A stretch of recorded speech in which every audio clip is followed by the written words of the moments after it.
have with us a very special guest. Now, you may have known him from social media. Perhaps he's gone viral for an 18-inch naan in a pothole, but he also owns a delicious takeaway restaurant in Cambridgeshire and it's actually won Takeaway of the Year award back to back. So it's my pleasure to introduce to you all Farhan Hussain, who's even received parliamentary motion for his work. So Farhan, a pleasure to have you on the show today. How are you feeling? Assalamu alaikum, dear guests and viewers. Thank you for having me on the show. It's my first time here. But thank you very much for finding me and inviting me here. So it's a pleasure to be here. Thank you. For me, personally, it's just been a crazy, crazy journey. So like I'll take it way from the beginning. I'm in the position here today because of my father. So first of all, my father, he's watching me here today. Farhan Hussain, he's connected to Channel S. So he's the reason why I'm here. Alhamdulillah, thankful to him. He's been my mentor. But I started at the age of 13. So I started at the age of 13, very nervous and shy. I wasn't really good at speaking. I was very shy. And now, alhamdulillah, I own two businesses. I've got parliamentary motion, back-to-back Takeover of the Year award, as you mentioned.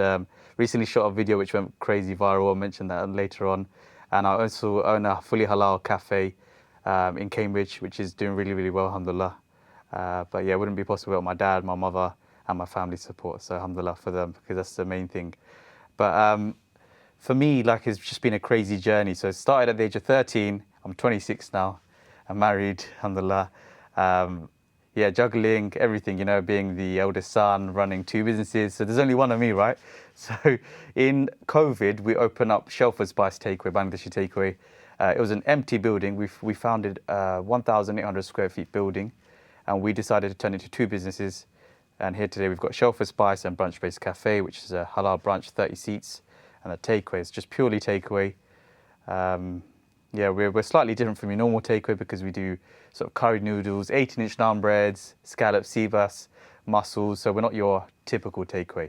But the reason why we're slightly different is because we're a family. We run it, me, my brother, my dad. We're all very heavily invested. We're always looking at innovative ideas and dishes. Alhamdulillah, recently I won the Catering Circle Menu Innovation winner against many other restaurant owners. So I won that, alhamdulillah. I won the Asian Curry Awards in 24 and 25.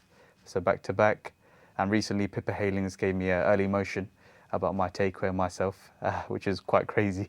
We don't really believe it because, you know, that's quite a big deal. That's huge, yeah. Yeah, to get an early motion from the House of Commons, and she personally delivered it to me in my takeaway, and she supported my business, so she came and tried it, and she really enjoyed her food. But alhamdulillah, it's just huge. It's Congratulations. crazy. It's crazy. That's achievement after achievement after achievement. That's all incredible. Like, we're talking about the present you at the moment, aren't we?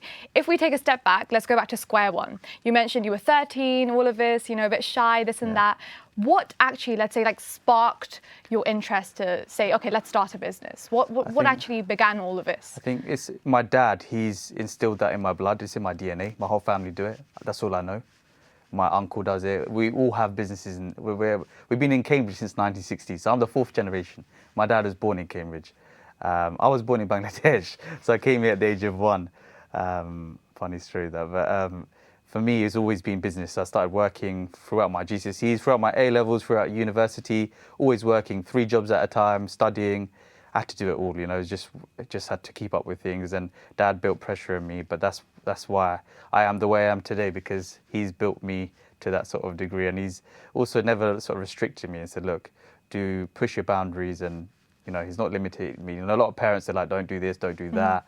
He sort of allowed me to sort of put my vision out there, because like when we used to have a takeaway called Renus back in the day, and that made the British Curry Awards. So that's quite a big thing. That's a huge thing. Yeah, British Curry Awards is massive. So I got us part of that in 2017 and 2019, the final year, which is amazing. And from there, Dad sort of realised like I have a bit of, you know. Yeah, but he gave you that freedom, that space to say, go ahead and do. But he was like he went to Bangladesh and I was only 17. Yeah. I was running my dad's takeaway 7 days a week. I was going to uni.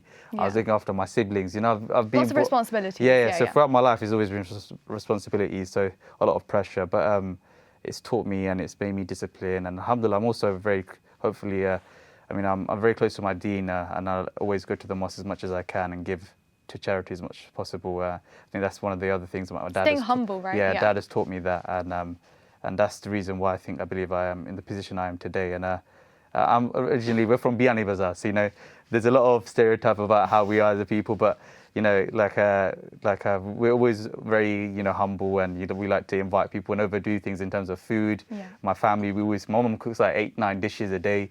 I've even named a dish after my mum. It's called the Mummy's Boona. Oh, really? Yeah. So shout out to mum. So we got that out for mum, and it's doing really good. But yeah, from a young age, it's always just been working. And I said one day I want to have my own place, hopefully, inshallah. And just after my university, so I studied business management at Anglia Ruskins. First year I was at UEA, University of Norwich. So I couldn't handle the commute, and then I had to come back to Cambridge. So I did 2 years at Cambridge, and I got a first class honours in Cambridge ARU. And then Dad found an empty shop. He said, "Look, do you want to go for this?" And I said, "Look, if you want to go for it, I'll go for it as well." Then we pushed together. The building was like an empty shell. Not one socket, not nothing, no gas, Starting nothing. from scratch, basically. There was nothing there, nothing there. So you had to design everything internally, externally. You have to source your ingredients. You have to find your staff. Luckily, I've got my uncle. He's a wholesaler, so they supply me all the goods. And you just have to find all these pieces and put things together. So first we opened up the takeaway in 2022. It was like 43 degrees on our opening day.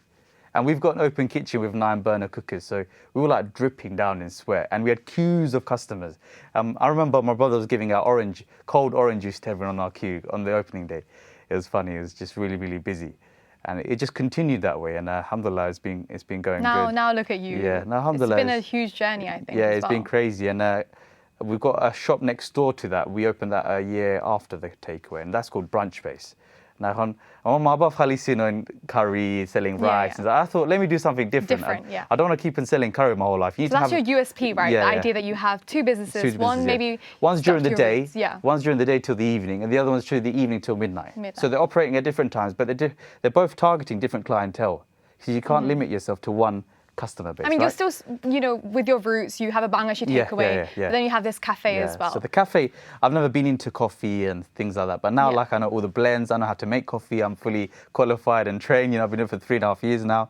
So I think our viewers now know where to go if they want some coffee and if they want a Bangladeshi takeaway restaurant. So the cafe is very unique. It's like we've got your Asian twist, we do like a desi brunch, we make everything in-house, like the sausages, we do like a masala brunch, we do like savoury breakfast with like waffles and eggs on top, and it's different. It's not your typical sort of cafe that you have in Cambridge, because most of them are Turkish, but there's not many Bengali communities that are going out their way to open up cafes. They usually stick to the restaurant game.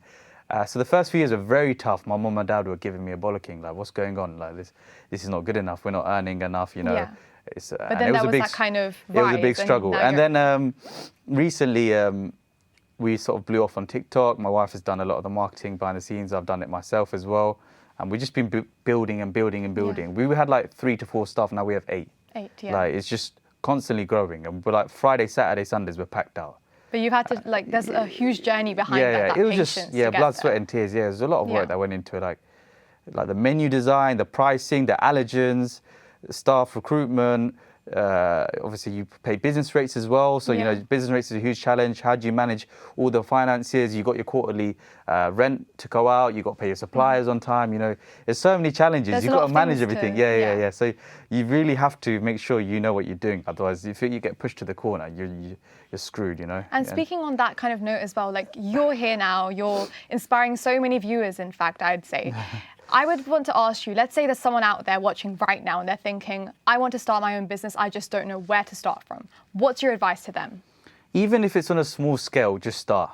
Don't let yourself be like, oh, I've got no skills, I've got no experience. Because you learn your way through the journey. You take the losses. What you've done as well yourself. You've got to take the losses humbly and just continue on and keep on focusing, because you can't get distracted and be like, I'm constantly you can't have that fear. That's one thing my dad taught me, alhamdulillah, dad lost his dad at a young age and he's got a couple of properties and he's got a few businesses, so he's done well for himself. For me, it's taking that risk. Yeah. You got to take that risk. Which is what you did as well, starting off from zero with that old building. Everything I built from scratch, my logos, my menus, there was never me like, oh, let me copy what he's doing. Of course, I've been inspired by people. Yeah. But I've always wanted to put my own touch, my own vision, because at the end of the day, people are buying your product for yourself. Yeah. So like where we're based is called Great Shelford, and a lot of people, they know me now. Because recently, I think you touched base on it. The 18-inch naan. 18-inch naan video, which I did, which went crazy. That's a strange idea, but it's brought a lot of attention to the issues within that kind of area as well, that pothole that you put an 18-inch naan bread over. That's a strange idea. I think you got the people talking, and as you said, I think they've now rectified that issue. Yeah, so just recently I went to Oman for a holiday with my wife for a few days, and the roads were silky smooth, and I come back and I'm like, man, what's going on with these roads in the UK? They're horrible. And especially where we're based in Great Shelford, Woolars Lane, there's probably about 9 to 12 in just one little area, you know, which is crazy for the UK. And the Great Shelford is known to be an affluent area, you know, so high council taxes, and my businesses, we pay a lot of business rates a week. So I was just wondering, look, there's a lot of money obviously being splashed towards, you know, to the area. So where's sort of the funds going? So I took it to my own hands, and I put a large naan in one of the potholes, and we shot a video with my marketing team at Click and Climb, and a car drove over it, and I predicted both of his left tyres from going into the pothole. And that video got over like 80,000 views, 500 comments, and then the next morning, my phone went crazy. It was a Friday. You went viral. I went viral. Customers are like, oh my God, I saw you on BBC Breakfast. I'm like, I'm on BBC Breakfast. So I click on Facebook. I'm on BBC Breakfast News in the morning. They shared my video. Then the Sunday Times, they contacted me. They said, look, get ready in about an hour's time. We want to interview you on live radio with Ed Vasey. So I did that. That was quite a cool experience. So you don't really get to do stuff like that. So I was on that, and then I was on MSN. I was on Daily Star, The Sun, Daily Mail, my local paper, Cambridgeshire Live.